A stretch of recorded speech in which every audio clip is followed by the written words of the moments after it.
कराऊंगा और उनसे हम लोग भोजपुरी सिनेमा को लेकर बातचीत करेंगे। कालों से पूछते हैं और खुशी की बात है कि हल कलाकार विवाक रूप से उसका जवाब भी दे रहे हैं। विकास राज जी भी जुड़ गए हैं, अजय सिंह जी जुड़ गए हैं। आज के हमारे कॉल करते हैं हम लोग या बातचीत करते हैं। 5-5 हो गया, हम लोग लाइव सेशन अब चालू करें अपना।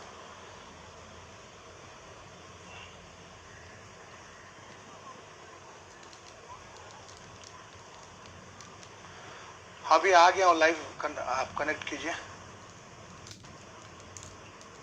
ओके भैया, आप भी भेजिए। थैंक यू अक्षरा जी, मैं आउटस्टैंडिंग नहीं हुई, आप लोगों का प्रेम है।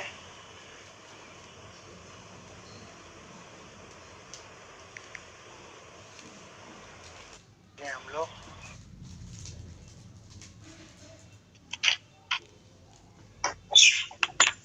भैया नमस्ते। प्रणाम प्रणाम प्रणाम प्रणाम। क्या हाल चाल, कैसे हैं आप? सब आशीर्वाद दुआ आप सबकी, आप जैसे बड़े भाइयों की दुआ है। मैं छोटा भाई हूँ आपका, मैं आपका छोटा भाई हूँ, बड़ा नहीं हूँ, लेकिन ठीक है। शरीर से नहीं लग रहे हैं, हो सकता है उम्र में हो।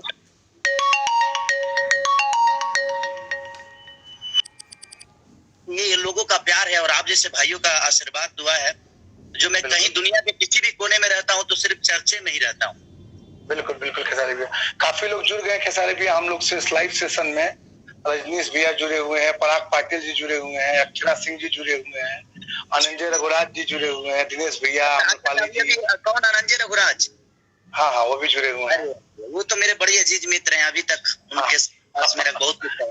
तो खेसारी जी, हम लोग ये लाइव सेशन चालू करने के पहले, ऐसे तो आपके बारे में सब लोग जानते हैं, लेकिन मैं अपने नजरों से आपके बारे में कुछ जो लोग हमसे कनेक्टेड हैं और जो लोग देख रहे हैं उन लोगों को, दर्शकों को बताना चाहेंगे। और हाँ, कैमरा प्रिंस दुबे जी गीतकार हैं, वो खेसारी भैया कैसे हैं पूछ रहे हैं। ब्राह्मण को पैर छूता हूँ, आजीवन छूता रहूंगा और बड़ा प्यार मिलता है। खेसारी जी, तो चालू करते हैं हम लोग। मैं आपके बारे में कुछ लोगों को परिचय देना चाहता हूँ, मतलब आपके बारे में सब लोग जानते हैं, लेकिन मैं खुद अपने अंदाज में कुछ बोलना चाहता हूँ। साधारण से कद काठी से दिखने वाले लड़के जो भोजपुरी दुनिया के, भोजपुरी संगीत की दुनिया में लगातार 10 सालों से अपना आधिपत्य जमाए हुए हैं और सबसे बड़े ट्रेंडिंग स्टार हैं, वो है खेसारी लाल यादव। लगातार 10 सालों से ऑडियो की दुनिया में सबसे बड़े नाम है खेसारी लाल यादव। भोजपुरी फिल्मों में अपने पहले ही फिल्मों से उन्होंने छक्का मारा और उसके बाद एक से एक बड़ी सुपरहिट फिल्में दी। इनकी फिल्मों ने हमेशा ट्रेंड बदलने का काम किया। हाल की मेहंदी लगा के रखना और संघर्ष, उसका जीता ज्यादा उदाहरण है। दोनों ट्रेंड सेटल फिल्में हैं। हजारों युवा लड़के जो साधारण कद काठी के हैं, जो बहुत गरीबी से आते हैं, जो कम पढ़ाई लिखाई कर सके हैं, उन लोगों के लिए प्रेरणा स्रोत है खेसारी लाल यादव। इनकी सफलता से आम आदमी खुद को कनेक्ट करते हैं। ऐसे ही शख्सियत खेसारी लाल यादव जी का स्वागत है और हम लोग शुरू करते हैं खेसारी लाल यादव जी से बात। इतनी तारीफ तो मैं अपने, इतनी तारीफ तो मुझे आज तक किसी ने किया ही नहीं होगा जितनी तारीफ आपने आज मुझे कर दी। नहीं भैया, जो सच्चाई है मैंने बोला। तारीफ करिए, मुझे अच्छा लगा कि अपनी तारीफ में बहुत कम सुन पाता हूँ। आप जैसे भाइयों के मुंह से सुना तो अच्छा लगा, क्योंकि आप कहीं ना कहीं इंडस्ट्री को बखूबी जानते हैं। आप हर आदमी के स्ट्रगल को आपने देखा है। मुझे लगता है कि मैं जितना सिनेमा नहीं कर पाऊंगा उतना आपने रिलीज किया है। बिल्कुल तो बिल्कुल भैया, अब आपके मुंह से तारीफ यही अच्छा लग रहा है कि कहीं ना कहीं जनता से आप जुड़े रहते हैं, और ये मेरे हिसाब से मैं ये सारी समर्पित अपने उस जनता को करता हूँ कि अगर वो नहीं होते, अगर वो मुझे प्यार नहीं दिए होते तो मैं इस तारीफ के काबिल नहीं बनाऊं। बिल्कुल बिल्कुल। खेसारी भी, आपको लगता है कि आम्रपाली जी भी आ गई, उनका मैसेज है hello both of you. Akshara ji भी आई हैं, वो भी हेलो बोल रही हैं। सब लोग, आपकी हीरोइनें, आपके दोस्त, फिल्म लाइन के फैन सब जुड़ गए हैं। भैया खेसारी जी, आपको लगता है कि जिस तरह आप गाना गा रहे थे, या हजारों गायक जो भोजपुरी फिल्मों में, जो भोजपुरी संगीत में हैं और गाना गायकी करते हैं, उन लोगों के लिए मनोज तिवारी जी, निरहुआ जी, इन लोगों ने एक ट्रेंड सेट किया कि जो भी गायक हैं वो अगर अच्छा गाना गाते हैं, लोकप्रिय होते हैं, तो अभिनय में आ सकते हैं, अभिनय बन सकते हैं। तो क्या आपको फायदा मिला? बचपन से आप सिंगर बनना चाहते थे या एक्टर बनना चाहते थे, और आज जो आप बड़े एक्टर बने हैं, इस एक्टिंग करियर में सबसे बड़ा योगदान किसको देते हैं? देखिए, योगदान तो मेरे कहने का मतलब कि मैं उस ऑडियंस को देता हूँ जिस ऑडियंस ने मुझे मेरे ऑडियो को अगर नहीं सुना होता, मेरी वीडियो को नहीं देखा होता, तो सबसे ज्यादा योगदान देखा जाए तो उस ऑडियंस का है। और हाँ, हीरो बनने का योगदान अगर देखा जाए तो कहीं ना कहीं मनोज भैया और रवि भैया का बहुत बड़ा योगदान है। और मनोज भैया का, खास करके मनोज भैया का, कि गायक से वो एक्टर बने, तो हम लोग के लिए एक रास्ता उन्होंने बनाया। और मैं आजीवन शुक्रगुजार हूँ, मैं अपने तीनों भाइयों और 3 भाइयों का, मैं अपने चारों गार्जियन का, जो कि मैं इन लोगों का बचपन में, मैं छोटा था तब मैं कहीं ना कहीं कांच का शैली सुना करता था, जो पवन भैया का गाना है। बचपन में समझिए कि ज्यादा उम्र भी नहीं थी मेरी, तब से मैं पवन भैया को सुन रहा हूँ, उनको देख रहा हूँ। मनोज भैया को बचपन से आदमी देख रहा है। छोटे से हम लोग थे तब हम लोग ने बगल वाली जान मारेली से लेके निरहुआ सटल रहे से लेके, और ये जो मेरे 4 बड़े भाई हैं जो कि मेरे गार्जियन भी हैं, तो इन चारों भाइयों को देखकर मैं बड़ा हुआ हूँ। कहीं ना कहीं मेरे अंदर अगर ऊर्जा आती है तो इनको देखकर आती है। इनसे कुछ सीखने को हमेशा मिलता है, चाहे वो पवन भैया हो, चाहे दिनेश भैया हो, या मेरे बड़े भाई रवि भैया या मनोज भैया। तो ये लोग कहीं ना कहीं हमारे पिता की तरह एक सम्मानित है, और हमेशा इनको मैं आदर के भाव से हमेशा देखता हूँ। और मैं आने वाली पीढ़ी को भी यही बोलता हूँ कि अगर आपसे अगर कोई बड़ा है, अगर सम्मानित है, तो उसको सम्मान दें। तो जिसको लगता है कि देना चाहिए वो देता है, जिसको नहीं लगता है वो नहीं देता है, तो उससे क्या मतलब है। ये तो मतलब आप ये तो मानते हैं, लेकिन एक्टिंग फील्ड में आप आए तो आप किसको उसका योगदान देते हैं? जैसे एक्टिंग में आप आ गए मनोज भैया, लेकिन आपको सबसे पहले एक्टिंग में, फिल्मों के लिए किसने संपर्क किया?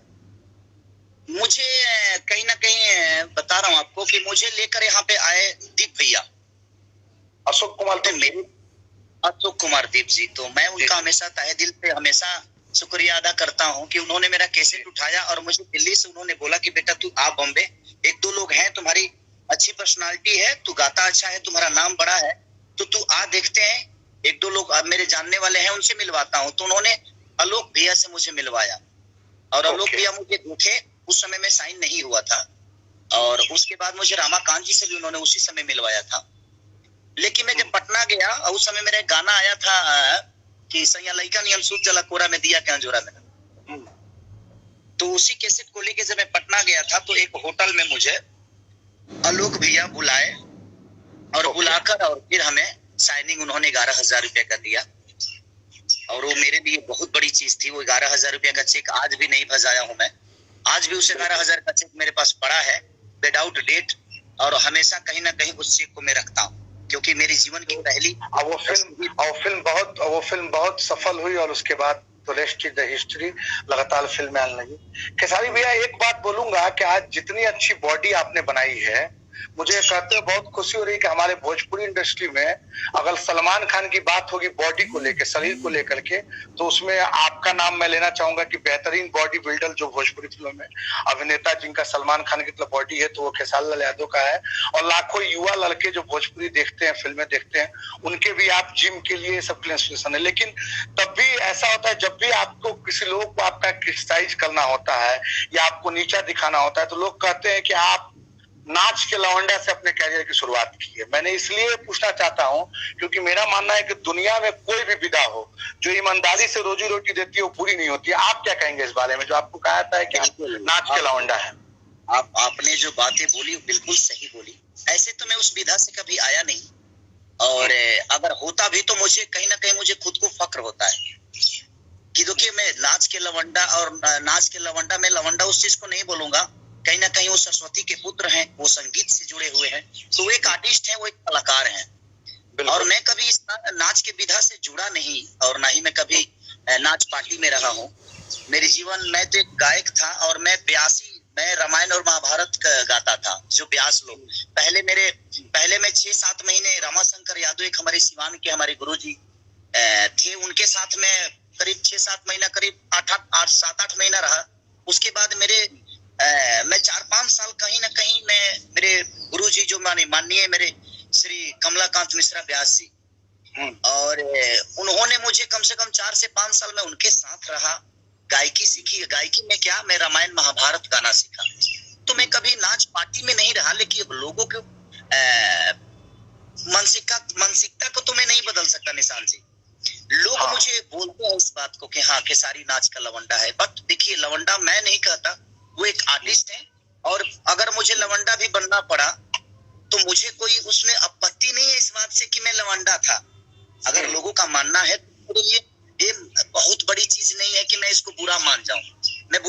मानता इस चीज को, क्योंकि वो भी एक आर्टिस्ट है। दिन भर बताइए, कोई रोजी रोटी अपना करता है, फल चलाता है, ये करता है, पेट के लिए ही तो करता है। तो पृथ्वी एक स्टेज की तरह है और हर आदमी अपने अपने कर्तव्य के साथ उस पे डांस कर रहा है। अगर मैं नाचता हूँ, अगर मैं मान के चलिए मैं साड़ी पहन के नाचता हूँ, तो कहीं ना कहीं मैं अपने पेट के लिए नाच रहा हूँ, अपने बीवी बच्चों के पालनहार के लिए, अपने बीवी बच्चों की सुख सुविधा के लिए नाच रहा हूँ। बिल्कुल। अगर इसको दुनिया अगर मानती है कि ये विधा बहुत गंदा है, तो सर सॉरी, मैं तो ये बात को नहीं मानता।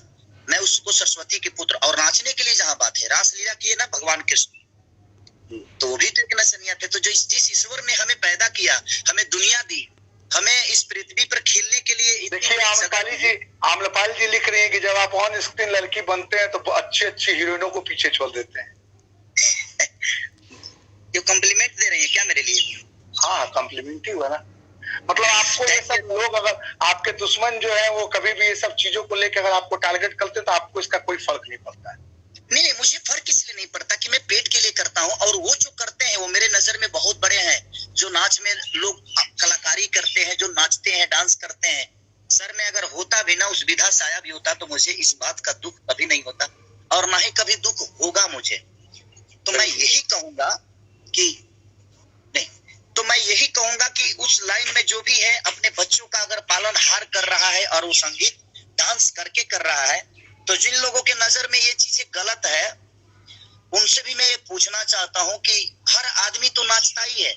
कोई कलम लेकर नाच रहा है, कोई तमूर बजाता है, तो कोई पिस्टिंग बजाता है, तो कोई किलाट बजा रहा है, कोई साड़ी पहन रहा है।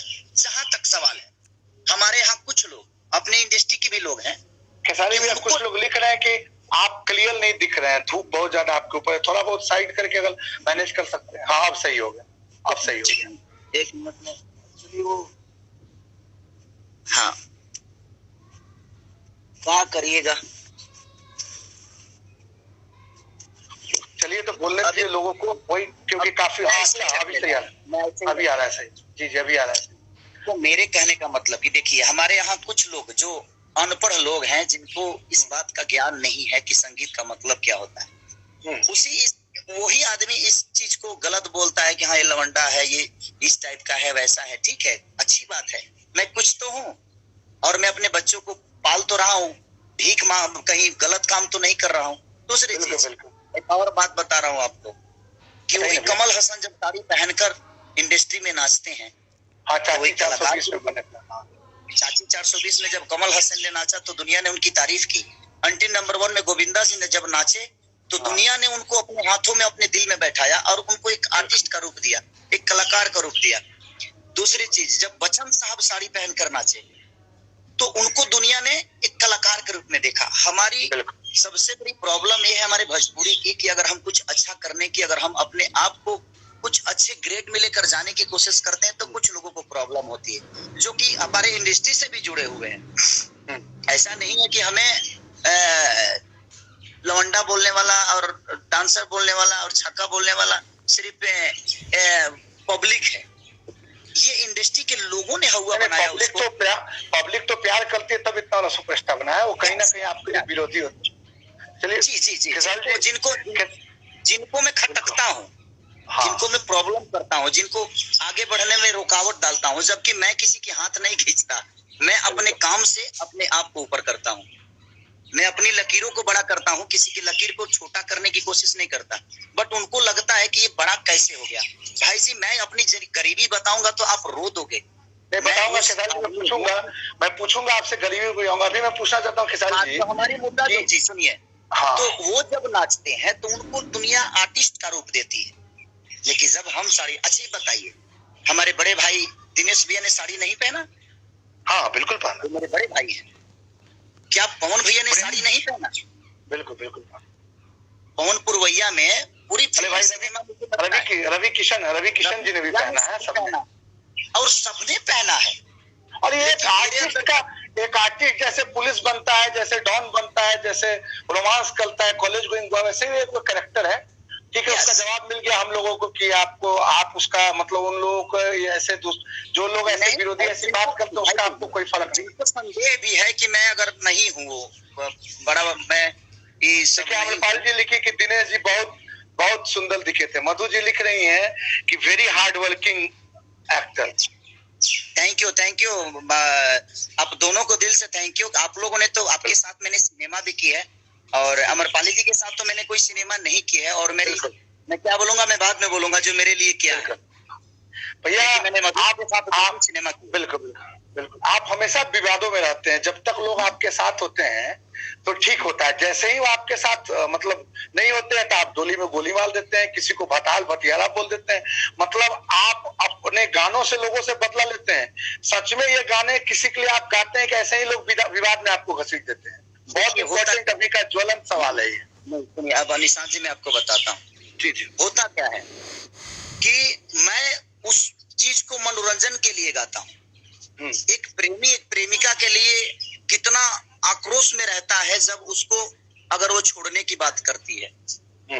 तो अगर हम किसी से मोहब्बत करते हैं तो लगता है कि हमारी दुनिया हिल गई, हमारी दुनिया हिल गई। दूसरी चीज, अभी इस गाने की बात कर रहे हैं कि आपने जो मैंने गाना गाया था कि हाँ, जी। हाँ, मैं 6 महीना पहले इस गाने को गाया था। ये मुझे पता 6 महीना पहले नहीं था कि लॉकडाउन हो जाएगा और हर आदमी अपने घर में आ जाएगा। जी जी। और वो गाना को सुनिए, हमरा के तनिको न माने ला, दोसर दीवाल जाके फाने ला, इत घूमी घूमी खोजत अचारा। एक पत्नी अपने पति की जो हरकतें हैं वो अपने सहेली से बोल रही है। ऐसा नहीं है कि मैंने आरा शहर पे पहली बार गाना गाया हूँ। मेरे कम से कम 10 ऐसे गाने होंगे जो आरा के लिए होंगे, क्योंकि मेरे लिए कोई जिला नहीं है, मेरे लिए कोई जाति नहीं है। मेरे लिए हर वो जिला मेरा अपना है, हर वो जिला के लोग मेरे अपने हैं। कुछ लोग इस गाने को विवादित बनाने के लिए और पब्लिक को आपस में लड़ाने के लिए, खुद की रोटी सेकने के लिए, उन लोगों ने इस गाने को एक विवाद दे दिया। ओके, मतलब आपने ये गाना किसी के ऊपर नहीं गाया था, आप किसी भी साथी कलाकार के ऊपर गाना नहीं गाते हैं, ये लोग उसको नहीं करते। मेरा मानसिक, और आप अगर लोगों को लगता है कि कुछ लोगों को लगता है कि मैंने पवन भैया के लिए गाया है, वो मेरे बड़े भाई है, वो गार्जियन है, और उसको आज से नहीं देख रहा हूँ मैं। जब मैं 6 बरस के था ना, तब से मैं देख रहा हूँ उस आदमी को बड़ा देखते हुए। तो आज मेरे जीवन में मेरे कहीं ना कहीं वो पिता तुल है, और उस पिता तुल इंसान को मैं इतनी अभद्रता के साथ में कैसे बोल सकता हूँ? और मेरे लिए कोई जिला बड़ा बात नहीं है, मेरे लिए हर वो जिला मेरा अपना है। एक पत्नी का, आप गाना का बोल सुनिए कि हमरा के तनिको न माने ला, दोसर देवाल जाके फाने ला, तो घूमी घूमी खोजत अचारा, भतार भटियारा रहता जाके आरा। एक पत्नी का एक दर्द है कि मेरा पति किसी और लड़की के साथ फंस गया है और वो अपने सहेली से अपनी विधा बोल रही है। ऐसा नहीं था, मैंने किसी पर्टिकुलर इंसान का उसमें ना नाम लिया है और ना ही किसी को मैंने टारगेट करके गाया। अर्ज ही बताइए, हम सब एक भाई ही हैं, हम किसको टारगेट करेंगे? कुछ लोग ऐसे लोग हैं जिन लोगों को लगता है कि नहीं हम विवाद खड़ा कर देंगे, खेसारी को नीचा गिरा देंगे। जब मैं गरीब था ना, मैं जब लिट्टी बेचता था, लोगों का बर्तन जूठा धोता था ना, तो तब तो कोई नीचे गिरा ही नहीं पाया, क्योंकि जनता और हर आदमी इस बात को जानता है। बिल्कुल खेसारी जी, आप अपने हार्ड वर्किंग के बदौलत हैं। खेसारी भैया, गाना चोरी का भी बहुत आरोप लगता है, यादा कदा की गाना चुरा लिए, तो क्या ऐसा बातों में सच होता है क्या? मुझे अच्छे बताइए, मेरे कहने का मतलब कि गाना चोरी का इल्जाम इधर मुझे लगता है कि लहंगा लखनऊ, और एक गाना मेरा रिलीज हुआ है, इसी पे चोरी का इल्जाम लगा है। इससे पहले मेरे पे गाना का चोरी का इल्जाम नहीं लगा, और ये दोनों गाना अखिलेश कश्यप जी का लिखा हुआ। ये बताइए कि जब आपका गाना कोई रिलीज नहीं होता है भाई, आप राइटर हैं या आप, देखिए आम्रपाली जी लिख रही है कि तुकबंदी के लिए भी कई बार जिले का नाम लेना पड़ता है, सही है? हाँ, तुकबंदी के लिए। अच्छा, पवन भैया कितने बार गाना 11 जिला उखाड़ देला किला, तो मैंने ऐसे तो है नहीं ना, छपरा है तो छपरा हिले, छपर सिवान हिले, समझ गए। खेसारी जी के फैंस और पवन जी के फैंस या भोजपुरी के जो भी श्रोता हैं, वो लोग जान जाए कि कोई भी गाना कोई किसी को टारगेट करके नहीं गाता है। ये सस्ती लोकप्रियता पाने के लिए जो छोटे कलाकार हैं वो आप लोग को भड़काते हैं, इसलिए आप लोग कृपया इन लोग के जाते हैं। तो भैया, वो गाना चोरी वाले को हम लोग बात करते हैं कि गनवा चोरी का जो आता है। आवाज नहीं आ रही है निशांत जी? हेलो, अभी आ रही है भैया? हेलो, नहीं, अभी भी आवाज आपकी नहीं आ रही है मेरे पास।